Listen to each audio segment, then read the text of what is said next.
रोहतक लोकसभा के कार्यालय का उद्घाटन किया गया है, क्योंकि रोहतक प्रदेश का भी केंद्र है।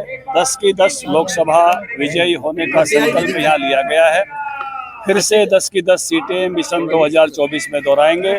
हरियाणा अपना पूर्णांक देगा।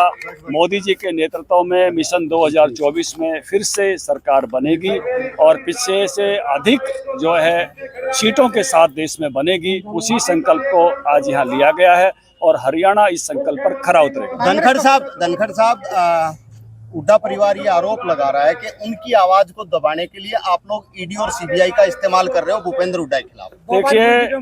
देखिए, जब कोई आरोप आता है तो लोग कहते हैं कि जांच होनी चाहिए, दूध का दूध पानी का पानी होना चाहिए।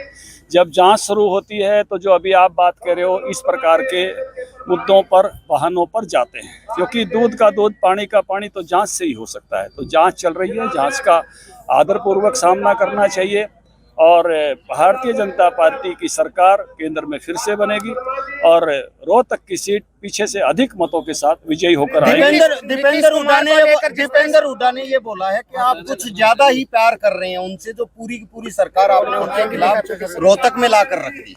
देखिए, दीपेंद्र हुड्डा 2014 में उन्होंने चुनाव जीतने की कोशिश की, सिंपैथी के आधार पर घाट पर लौट गए थे। आपको पता है, पूरे चुनाव उठे नहीं।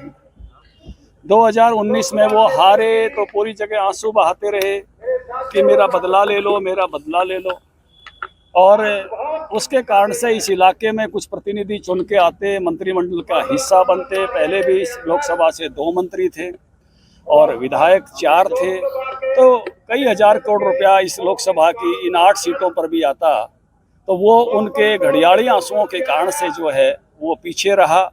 तो उस नाते से वो तो राज्यसभा पहुंच गए, उनके तो वो की वो ठाठ रहे, वाह की वाह कोठी रही, वो का वो माहौल रहा, उनका तो कुछ बिगड़ा नहीं।